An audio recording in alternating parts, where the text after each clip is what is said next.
tiempo. La mesa de los argentinos se caracterizó históricamente por el consumo en cantidades considerables con respecto a otros países de carne.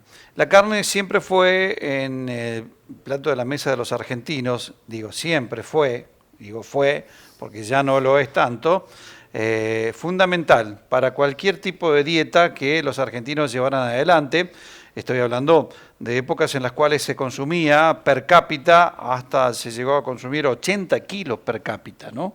Mucho, ¿eh? Por año, hablando de consumo de carne vacuna. Más allá de lo que es aviar, de lo que es cerdo, de otros tipos de carnes blancas, en este caso también de pescado. Pero siempre la carne roja y sobre todo vacuna fue primordial para la dieta de los argentinos. Y eso fue en detrimento de, en los últimos años, fue decayendo y abruptamente el consumo de carne vacuna per cápita, que bueno, hoy yo creo que no debe superar los 25 kilos per cápita por año para los argentinos.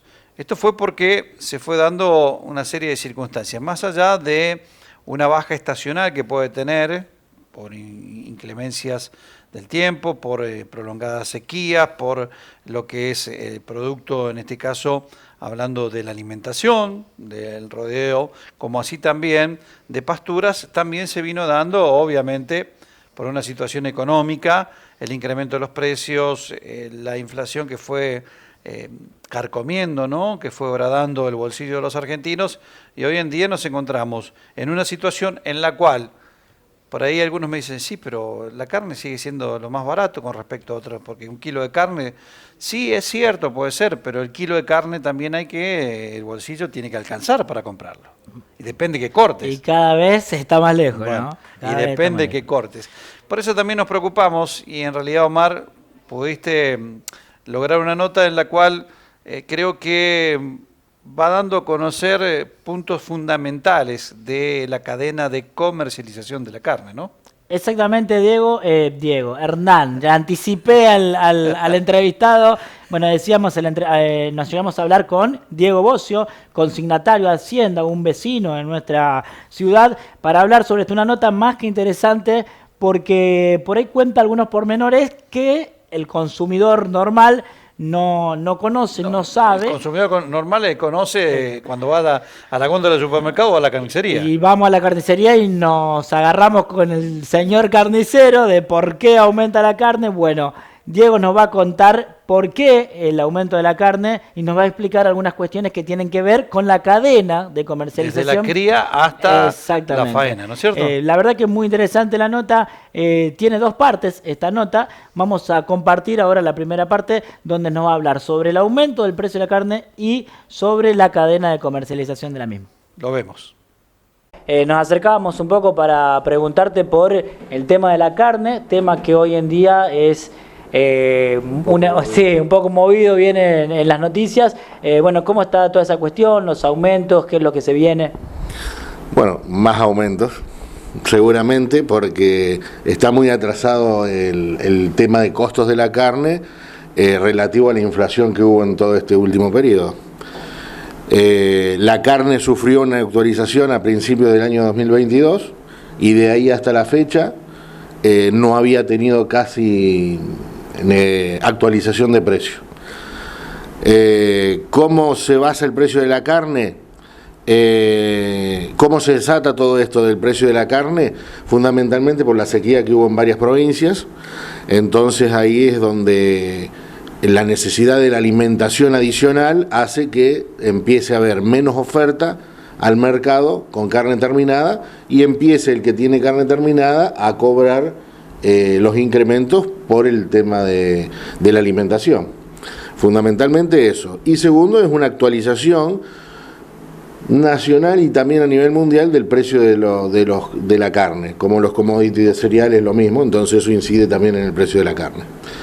Esa es fundamentalmente la actualización del precio que se produjo en este año, en estos últimos 2 meses, que fue detonante de que no aumentó en el año pasado. Bueno, Diego, decíamos que lamentablemente esto pega fuerte en los bolsillos de la gente, pero también en aquellos que están produciendo carne, digamos. Produciendo. Pero lo necesitaban, porque si no, no íbamos a tener carne a futuro. Vos decís, no puede ser que nos quedemos sin carne. Y sin embargo, nosotros que consumimos de filó dentro del país, no consumimos casi carne a pastura, que sí es la que va a exportación. Porque hay 3 factores que tienen que discriminarse. Uno es la carne que va a China, que es toda la carne que va de descarte. La segunda es la carne del novillo pesado, que va a Estados Unidos, va a la Unión Europea y todos los demás países que consumen carne especial de novillo. Y nosotros que consumimos la carne terminada de filó. Mayor terneza, mejor coloración y todo lo demás. Entonces, al verse afectada una, reprimen la cadena a todos los demás.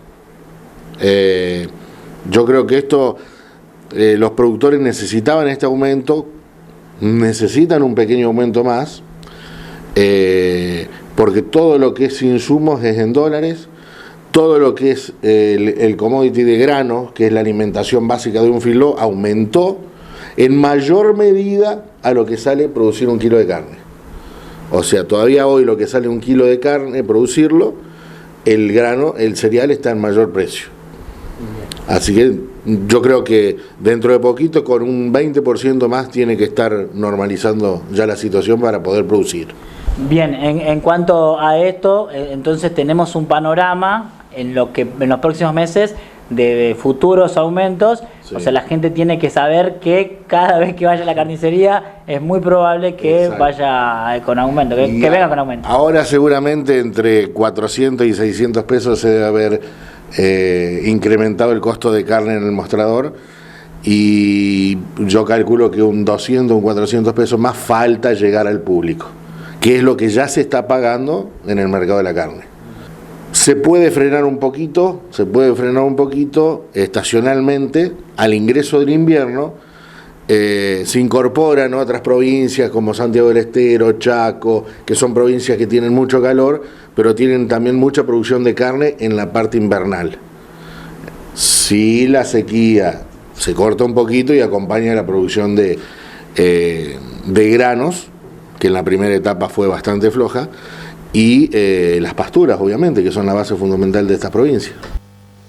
Es bueno conocer también, seguramente vamos a hablar con algún productor, vamos a hablar también con, en este caso, algún carnicero, porque lo vamos a hacer, como para que vayan dando sus distintos puntos de vista, pero